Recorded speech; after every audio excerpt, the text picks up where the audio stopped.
que venimos va a crecer, se ha instalado y va a crecer. Consecuencia, las respuestas a la frustración con comportamientos agresivos van a crecer también. Y aquí paso rápidamente a otra cosa que requería más desarrollo. El que recibe respuestas agresivas no es inmune a la agresividad. La agresividad en sí es una energía que puede ser muy útil a los efectos de sobrevivir, pero cuando se transforma en comportamientos violentos, la agresividad ofende, hiere y se internaliza. El que es víctima de violencia normalmente guarda algo de eso. La clínica es un lugar violento. La Organización Internacional del dice que el 25% de las situaciones de agresión que tiene registradas provienen de tantos ámbitos de trabajo como existen, no, provienen de los centros de salud. O sea que la relación médico-paciente viene presentando indudablemente números importantes y un vector que apunta al crecimiento. Entonces, no, esto no va a desaparecer, tenemos que habituarnos, tenemos que hacer aprendizajes acerca de cómo controlar esto, de cómo aprender a vivir con esto. Yo no digo que no, ojalá pudiera revertirse. Mientras tanto, lo que podemos hacer es aprender a controlar. ¿En qué medida podemos controlar esto? Bueno, primero hay que conocer el procedimiento. Yo he leído las advertencias del sindicato médico, que son especies de alertas tempranas, luces rojas para el médico cuando ve que una situación se va deteriorando. No explican mucho, yo quisiera haber explicado un poco más y posibilitar en ese sentido la comprensión mejor de estas luces rojas de advertencia. Me parecen útiles, aunque no explicativas del fenómeno. ¿En qué medida podemos hacer aprendizajes? Y yo diría que hay por lo menos dos cosas para entre un millón de cuestiones que se me han ocurrido en el curso de esta reflexión, que vale la pena tener en cuenta. Todo espacio de conflicto en la sociedad contemporánea requiere de mediación, en la medida en que trate de prevenir la ocurrencia de desenlaces violentos. ¿Cómo la mediación? ¿De qué? Bueno, la mediación es un rol profesional, es una función que la cumplen aquellos que están específicamente dedicados a eso. Yo creo que las instituciones, la clínica en general, las instituciones necesitan mediadores no que estén sentados ahí esperando que les llegue el conflicto, necesitan mediadores que caminen atrás del conflicto, lo detecten tempranamente, den el alerta y pasen a cumplir su función, una función que va a tutelar ¿qué? Y va a tutelar el mantenimiento de la armonía en la relación médico-paciente. Algunos europeos lo han expresado muchísimo mejor que yo y lo descubrieron antes que yo no inventé esto. Entonces, los colegios médicos europeos que se empezaron a preocupar a partir de principios de siglo, en realidad fines de siglo, principios de para que vean ustedes que no es un fenómeno clásico de la modernidad, es un fenómeno de esta segunda modernidad o posmodernidad o modernidad avanzada, como le quieran llamar, que es una sociedad de riesgo, y este es uno de los riesgos, el riesgo de la degeneración de interacciones tan imprescindibles como la del médico y el paciente, que tienden a degenerar en situaciones de violencia y que tenemos que hacer lo posible. Entonces la mediación es un elemento fundamental. La otra cosa que me parece que los viejos protocolos de entrevista necesitan una adecuación inmediata. Es que tontería, que decir que la silla del médico tiene que ser de la misma altura que la del paciente, o que se puede, prácticamente ejercer una función dominante, un rol dominante y un control absoluto de la situación de entrevista. Yo creo que eso no se puede, porque no es propio de las sociedades que vivimos y de las culturas con que nos llegan los pacientes y que nosotros hemos absorbido también. No creo que este sea un tema que en otros casos de violencia es efectivamente así, el tema de la fractura social. Estas pautas se han universalizado y aparecen constantemente en integrantes de distintas capas sociales y estratos socioeconómicos. Es decir, que no, yo creo que no, que esto es peor, esto es una pauta universalizada, y como tal es lo que corresponde tratar de adecuarse a ella y hacer aprendizaje. Sí, lo siento, pero me parece que se terminó.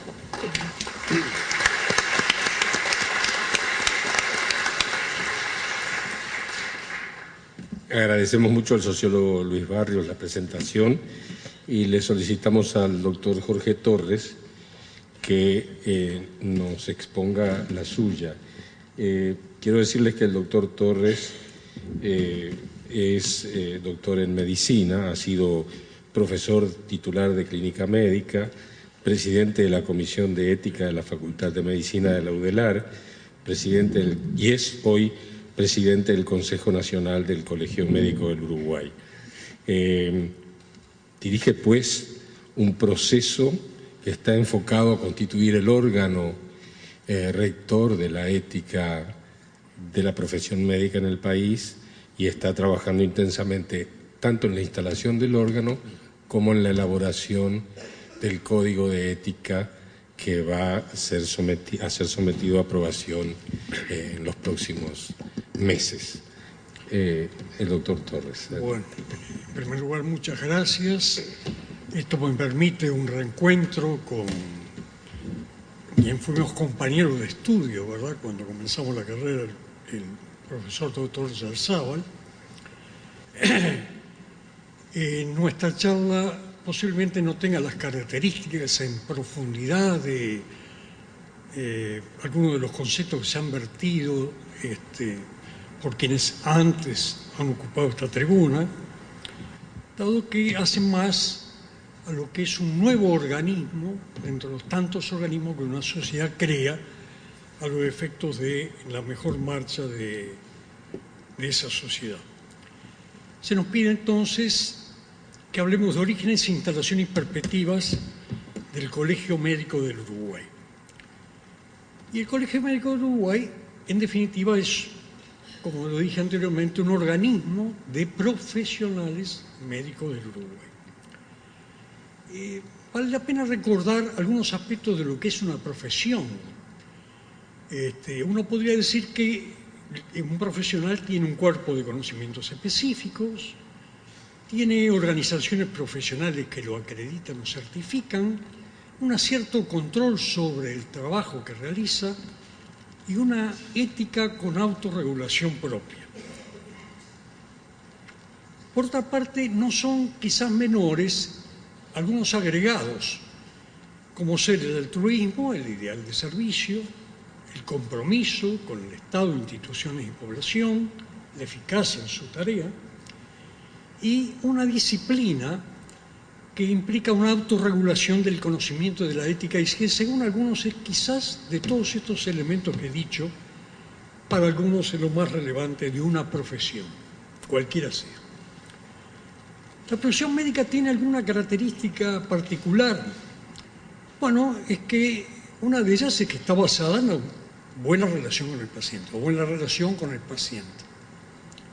Eso le da un carácter distinto quizás a otras profesiones. Por otra parte, tiene, sí, lo de los conocimientos actualizados, lo de la ética basada en la relación médico-paciente, todo aquello de la no maleficencia, beneficencia, justicia, respeto y autonomía del paciente como base, pero agrega quizás algún elemento más fuertemente, como veracidad y confidencialidad, ejercicio con humanismo, dado que yo puedo no hacer mal, hacer bien, ser justo y respetar la autonomía del paciente, y me falta quizás algo más, que es esto que hoy no vamos a profundizar. Y por otra parte, que no aparezcan claramente o ostensiblemente en su función los fines de lucro. Esto fue lo que determinó ese contrato inicial, como se llama ahora, entre la sociedad pretérica con los médicos. En definitiva, esos médicos eran autónomos, tenían una autoexigencia científico-técnica, eran ellos los que se iban a ocupar de mantener sus conocimientos, destrezas y habilidades permanentemente a la altura de los conocimientos, y además una autorregulación ética reconocida. En las últimas décadas se desarrolla sobre esa historia una nueva historia en pos de un colegio médico, pensando que podía dar para una mejor solución, más precisa, más desinteresada de conflictivas médicas que lo que era anteriormente. Es así que el Colegio Médico en el Mundo, y estas menciones debo agradecer que son sacadas de lo que es nuestro historiador médico, ¿verdad?, por excelencia, el doctor Turnes, con diferentes denominaciones empezaron a aparecer colegios, los órdenes, council, ¿verdad?, distintas organizaciones en el siglo XIX en países particularmente europeos y algunos americanos, norteamericanos, etc. En América del Sur eran Uruguay y Paraguay los que permanecían carenciados de este instrumento. En el momento actual, Uruguay no está carenciado de él. Y lo que sí hay que señalar que estos colegios tienen heterogeneidad de objetivos, dado que muchos están separados lo sindical de otros elementos que caracterizan un colegio, y en otros están dentro del mismo colegio, se tratan todos los problemas, los sindicales y los no sindicales, los vinculados a la defensa de los derechos de los médicos y los vinculados al cumplimiento de los deberes de los médicos. En Uruguay, como dijo el doctor Turner, desde 1920 el sindicato médico se preocupa por la ética de deontología, con publicaciones en sus boletines, incluso se distribuyen códigos, como se señaló el Código de Montpellier y el de Venezuela, de los médicos del país, fueron incluso no asociados al sindicato médico. Y va apareciendo un cierto interés de formalizar esto, y en la Cámara de Representantes una figura señera, que era la que insistía, ¿verdad?, en que realmente los médicos tuvieran su colegio por fuera de la justicia y de los políticos o político gobierno, presenta el 14 de diciembre de 1943 un proyecto de ley para crear la Orden de los Médicos, que fue publicado en el Diario Oficial, pero que allí quedó. Más adelante sigue esta historia con una comisión integrada por legisladores que toman este tema, dentro de lo que acá aparecen esta nómina que ustedes están leyendo y que seguramente los médicos reconocen, ¿verdad?, muy importantes. Pero bueno, esa comisión integrada por esos legisladores que trató de culminar una ley de colegio no tuvo ni siquiera la iniciativa discusión parlamentaria. Y desde entonces las convenciones médicas nacionales, desde la tercera, 1949, cuarta, quinta, sexta convención, la sexta trata un proyecto liderado por el doctor Yuria con la denominación Ley Orgánica de Profesión Médica, la séptima también se ocupa del tema, la octava vuelve a tratarlo, es decir, que todas las convenciones médicas tenían como uno de esos temas el colegio médico.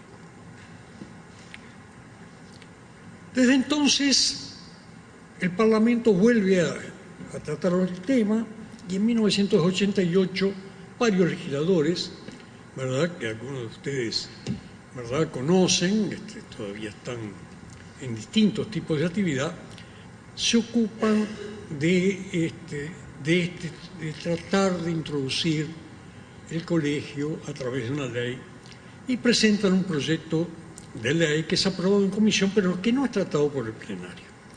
Y en las legislaturas siguientes desde el 90 al 2005, se trata siempre en comisión sin alcanzar sanciones de Cámara.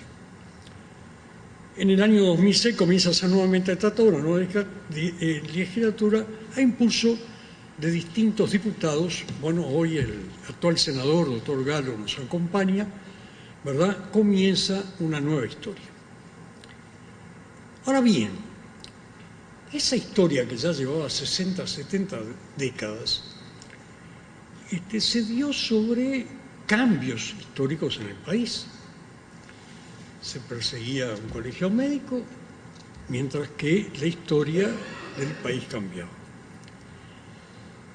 En la década de los 60-70, en nuestro juicio, hubo algunos cambios profundos.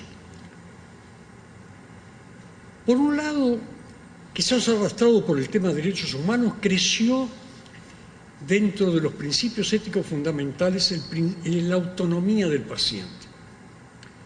Con lo cual aparece el consentimiento informado, una menor confianza hacia el médico, bueno, que reconoce a través del consentimiento que puede cometer errores, y quizás allí la pérdida del narcisismo médico, ¿verdad?, que hasta ese momento, bueno, era muy relevante. Por otro lado, hubo una explosión del conocimiento de la tecnología médica que ya ha llevado a la fascinación tecnológica, a la fe en el progreso ilimitado, con acceso a informaciones, por otra parte, por tecnologías de información, ¿verdad?, por todos conocidas, y que realmente fue el nacimiento, así como el decaimiento del narcisismo del médico, fue el nacimiento del narcisismo del paciente. Particularmente esto último, la tecnología, curiosamente, advertida por la sociedad como un hecho positivo, creo que fue lo que llevó, frente a ese fortalecimiento explosivo de esos avances, a que hubiera más regulaciones. La sociedad dijo, bueno, pero el cuerpo médico, con todo esto, va a tener un poder tan ilimitado que si no ponemos algún freno a esto, ¿qué será de ese poder médico dentro de lo que es el contexto de la sociedad? Y aparecen ya más una tendencia gubernamental, las regulaciones administrativas y también la justicia entró a ocuparse más del tema. Pero mientras tanto, se sucedían otras modificaciones, algunas de las cuales son mejor conocidas y podrían ser mejor explicitadas por algunos otros. Bueno, vivimos la época del posmodernismo, en que desaparece la certidumbre absoluta, en que se cuestionan los paradigmas científicos, en que el concepto del deber o esfuerzo individual pierde significación en un ambiente de superficialidad, ambivalencia, en falta de autenticidad, y todo indicio de autoridad es visto como obsoleto. Cae el concepto entonces de legitimidad-autoridad, aquello que previamente sostenían las viejas relaciones médico-paciente. En definitiva, esto tiende a distorsionar, se entendió a distorsionar la relación médico-paciente tradicional. Ya no se da frente al ángulo de un individuo sufriente que está pidiéndole a alguien que sabe todo, que le solucione todo, sino que tienden a emparejarse las situaciones. Se empieza a vivir el estado de bienestar, y con el estado de bienestar la gente se medicaliza más. El paciente hoy día o está enfermo o se va a enfermar, ¿verdad? Pero realmente siempre tendría que tener un médico más o menos desde que nace hasta que muere cerca, ¿verdad? Porque una u otra cosa le va a pasar. Si no está enfermo, está en riesgo de enfermar. Y la gente lo sabe y va hacia el médico con más exigencia técnico-científica. Mire, doctor, ahí nace el narcisismo del paciente. ¿Cómo esto que no hay? Pero no lo hay acá, en la mutualista donde usted me atiende, pero tiene que haberlo en algún lugar del país. No lo hay, pero tiene que haberlo en otros países. No lo hay. Pero en el exterior, en Estados Unidos, en Europa, no lo hay. El narcisismo del paciente lleva a que tiene que haber algo, tiene que haber alguna técnica diagnóstica, tiene que haber algún tubito, algún comprimido, algún medicamento que por ahí se esté, aunque no esté en el mercado, se esté intentando, ¿verdad?, comercializar en lo próximo para solucionar la situación y vivir siempre en ese estado de bienestar absoluto que es lo que pretende. Por otra parte, aparecen las corporaciones médicas. Los médicos pasan a ser más asalariados, dependientes, aumentan más los gestores en salud con preeminencia sobre los médicos asistenciales. El mercantilismo médico, ya la corporación médica.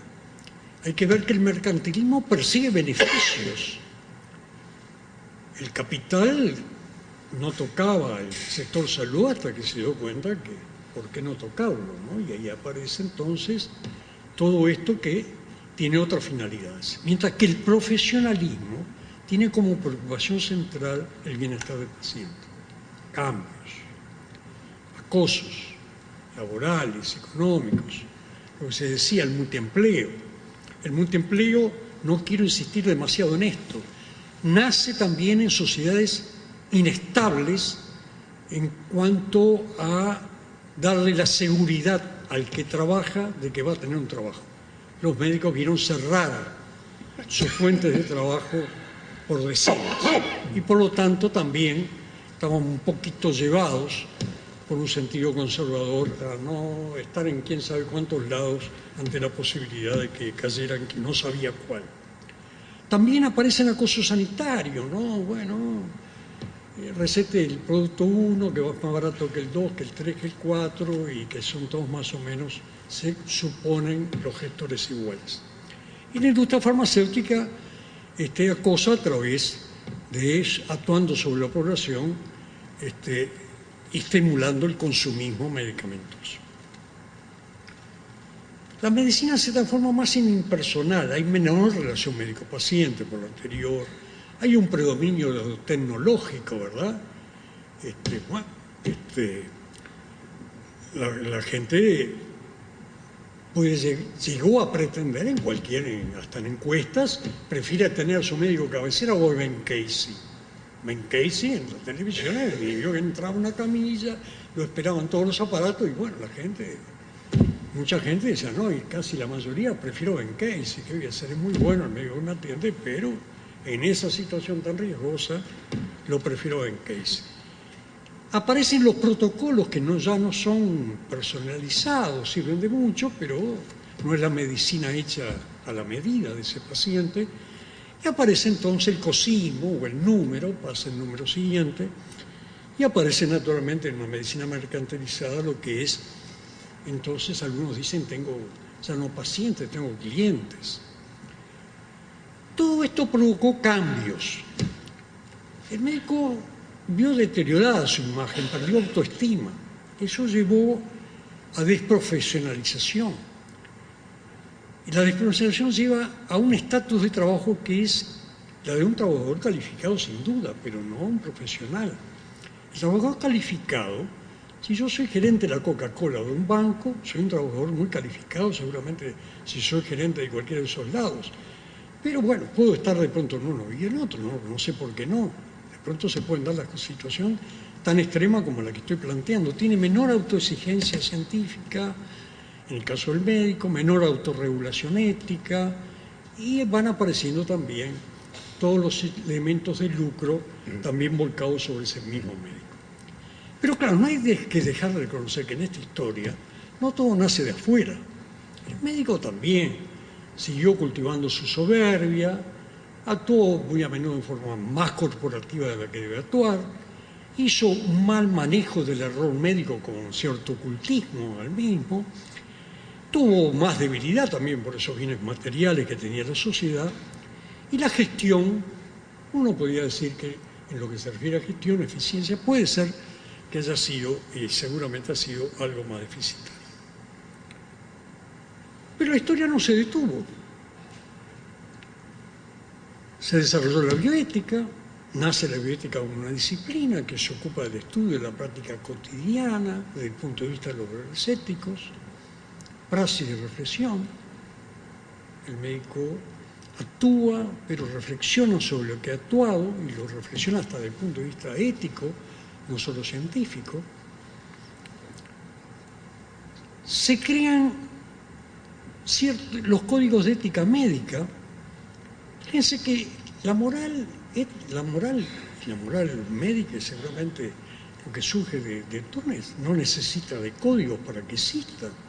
Preexiste a los códigos y puede existir ante los códigos. En este país se juzgaron médicos de la dictadura y no había códigos de ética y no hubo ningún problema para juzgarlos. Quiere decir que hay. Pero el código de ética se entiende, ¿verdad?, que da, sustenta los principios básicos, sirve para la práctica médica, es una guía educacional, facilita la reflexión médica sobre esas bases que hemos dicho de reflexión que el médico se hace permanentemente, es una herramienta para la educación bioética. Y mientras tanto, la historia sigue y la sociedad sigue regulando la profesión médica a través de leyes y reglamentos.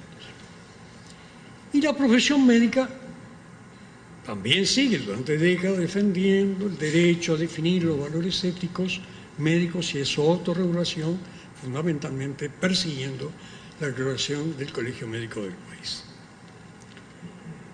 Y es así que entonces academia, sindicatos médicos, FEMI, otros sindicatos de la Facultad de Medicina, va conmoviendo al Parlamento, ¿verdad? Y entonces, ¿verdad?, los parlamentarios, en este caso con Galo como figura, ¿verdad?, en esta etapa, terminan de aprobar en la Cámara de Senadores por mayoría 9 de septiembre de 2009 y por un mural del 18 de septiembre de 2009 la ley 18.591 que, bueno, consagra este colegio médico. El Poder Ejecutivo incluso aprueba luego un reglamento en el 2010. Y la ley tiene muchos componentes. Uno de ellos es que todos los médicos, para poder ejercer la profesión, tienen que ser colegiados. Es decir, obliga a los médicos a ser colegiados. Los hace colegiados, no los obliga, los hace inicialmente colegiados y los obliga a los que van a venir para poder ejercer. Ya no es que se reciban y que los habilite salud pública, sino que además el colegio tiene que colocar y estampar la firma, ¿verdad?, para que pueda ejercer. Se va a ocupar del control de los deberes médicos con un poder sancionatorio mucho mayor que lo que tenían códigos preexistentes, porque claro, había códigos en algunas instituciones médicas, sindicales u otras instituciones. Aquí hay un poder sancionatorio y el poder sancionatorio además se le entrega, la sociedad le entrega eso a los médicos para que ellos mismos autorregulen su propia ética. Nace la ética en los propios médicos, pero que la autorregulen, no que la autorregulen desde afuera, no que la regule de afuera de la sociedad. Por otra parte, se preocupa por el otro componente de aquello profesional, que es la educación profesional. Le devuelve la autoexigencia científico-profesional. Es el que va a velar para que el profesional siga siendo, cuando se recibió, 30 años después, aquel que tenga los conocimientos, habilidades, destrezas que tenía cuando empezó su profesión. Y además se expresa claramente, para el caso del Uruguay, que los sindicatos se ocuparán de la defensa de los derechos, particularmente los derechos económicos, ¿no?, laborales, condiciones de trabajo, etcétera, que separan, por un lado, de alguna manera, una entidad con la otra, un organismo con el otro. Es decir que, después de pasado toda una historia, ¿verdad?, de Hipócrates, en definitiva, a través de su parlamento, crea el colegio médico que nos posibilita recuperar la autonomía profesional, la autodisciplina científico-técnica y la autorregulación ética, con los siglos que han pasado, pero en definitiva, dicen: señores, yo les entrego todo esto que antes tenían, que luego lo perdieron y que ahora lo van a tener nuevamente. Es un misterio para mí saber cómo en el contexto de un mal relacionamiento, porque vamos a decirlo, bueno, de una forma muy extrema, pero no un buen relacionamiento entre la sociedad y los médicos, la sociedad decide, en un acto para mí sabio, pero realmente difícil a veces de explicar en esos contextos, decide entregar parte de lo que siempre lo había tomado para sí, no se lo había querido dar a los médicos. Tras lo cual se desencadena un proceso, ¿verdad? Se reglamenta la ley, se procede a un acto electoral, llamativamente 1 año y medio después del reglamentado, 2 años después de la ley. Curiosidad. Se proclaman las autoridades al mes siguiente y se comienza a trabajar 1 de diciembre, ¿verdad? Cuando la gente deja de trabajar, se dice, bueno, el colegio, designamos un colegio que empieza a trabajar ahora, cuando nosotros todos en el verano dejamos de trabajar. Y sí, el colegio comienza a funcionar en esas condiciones, con un recién nacido que se lo dejan, que es como darle un recién nacido, que usted abre la puerta y ahí se lo dejan. Y bueno, ustedes tienen que empezar con él, ¿verdad?, a inscribirlo, a amamantarlo, a cambiarle los pañales, etcétera, desde la nada. Hay una función básica que la señalo porque parece muy sencilla, pero hoy día de una complejidad que ustedes no imaginan, que es hacer un registro de los colegiados, porque no hay padrones muy fehacientes, quizás el último padrón electoral fue lo más cercano, y poder estar seguro que los médicos son los médicos para darles un diploma, un carnet, exige hoy día, con una serie de leyes que además intercambiar información que es privativa no es fácil. Se nombra un abogado asesor que tiene que tener un perfil ético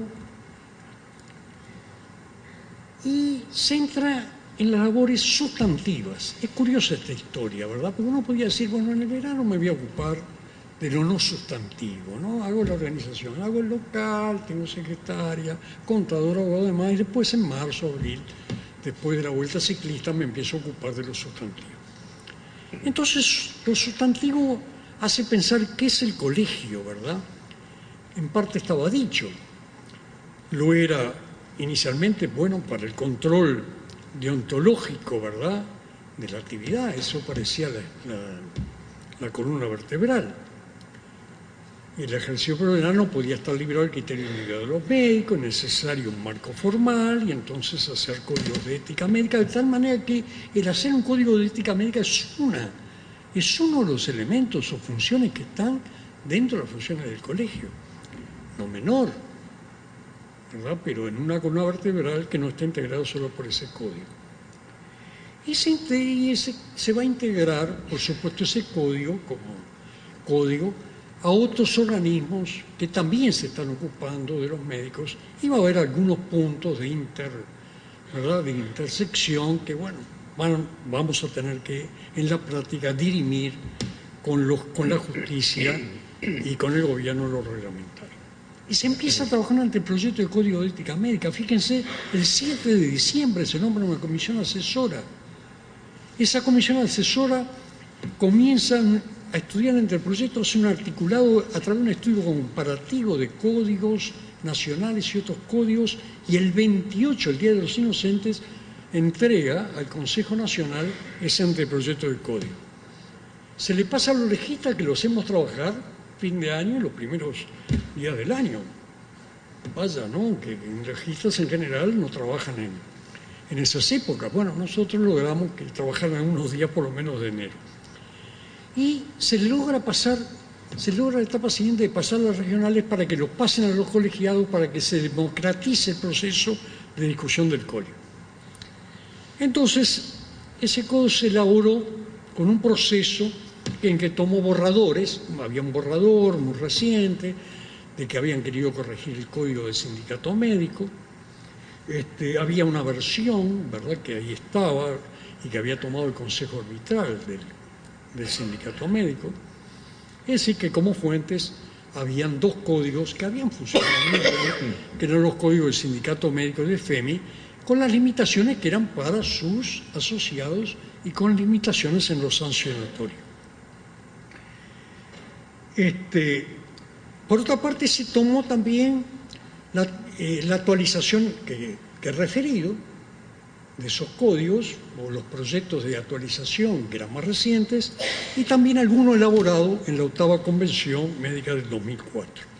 Pero también se tomaron algunos otros códigos, dentro de los cuales los más recientes eran el Código Español de 2011 y el Código Brasilero de 2010. Muy interesante el trabajo que se hizo, porque se hicieron cartillas en cada artículo primero, segundo, tercero, y se ponían todos los, cómo habían dado respuesta a cada uno de esos códigos, habían dado respuesta, ¿verdad?, a cada uno de esos artículos, lo comparaban y lo actualizaban. Esa fue su función. Y el contenido del código tiene varios capítulos, y aquí están capítulos diversos, ¿verdad?, entre los que ustedes que no es el momento de desarrollarlo, digamos, dado que cada uno de ellos tiene un contenido realmente muy, muy importante y que en este momento está siendo, ¿verdad?, motivo de profundización por el colegiado. Pero bueno, aquí aparece la responsabilidad del médico, la relación médico-paciente, los derechos de los médicos, problemas éticos específicos actuales, los problemas con los colegas, etcétera, etcétera. Ese contenido del médico ya plantea muchas cosas novedosas que ya no había en los otros anteriores códigos, ¿no? El tema del trasplante, la fecundación in vitro, la donación, temas del final de la vida, nuevas tecnologías y fármacos, la investigación en seres humanos, la investigación clínica en seres humanos, todo ello, ¿verdad?, no existía con los viejos códigos, y bueno, fue apareciendo y siendo tratado en estos nuevos códigos. Pero por otra parte, en esa columna vertebral de abogado y código de ética médica, hay que nombrar un tribunal de ética médica. Y entonces dijeron, mientras hay un vacío legal que no se previó, vamos a funcionar con estos dos códigos, se le pide al Poder Ejecutivo. El Poder Ejecutivo está dando vueltas por razones legales para poder aprobarlo, tienen dificultades, pero sin embargo nosotros vamos a seguir adelante en el nombramiento de ese tribunal de codicidad. Lo segundo que el colegio médico aborda es la educación profesional, que es la mayor parte del tiempo que el médico se educa, que es luego de hacer un pregrado o posgrado, que es ahí cuando es un profesional y durante 30 años se ocupa de ello. Se ocupa a través de acuerdos marcos entre todos los componentes, ¿verdad?, que forjaron esta educación profesional y que hay que tenerlos presentes para ver cómo el colegio se inserta en esa historia que nació por los años 90 en el país, que es muy importante como para contribuir a una mejor solución de esa etapa educacional. Y finalmente, defiende la dignidad y autonomía del médico. ¿De qué? Por ejemplo, de los sistemas sanitarios, de la población, de esa fascinación tecnológica y organizacional al progreso ilimitado que los puede llevar a pedir del médico más de lo que el médico podría o debería dar. Pero además hay que pensar que siguen los cambios. La medicina es grupal, hay liderazgos. ¿Qué roles tienen? ¿Quiénes son los que son, verdad, que tienen que ver, son los protagonistas fundamentales en ese grupo con respecto al paciente? ¿Todo? ¿Quién?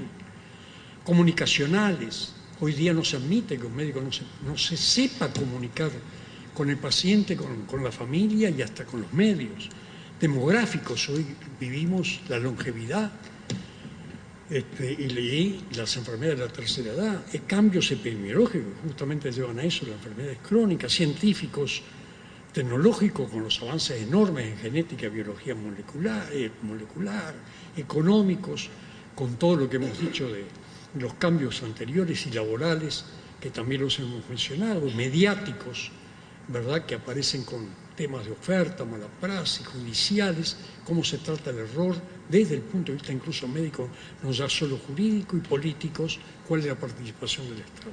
Y esto plantea nuevos dilemas éticos, como que la ética no va a terminar con, por ejemplo, entre otras cosas, el Código de Ética Médica, pero no va a terminar con el colegio y todas las funciones que aborde, toda esa columna vertebral que tiene que ver con la ética. Pero además, una pregunta que queda formulada para ustedes.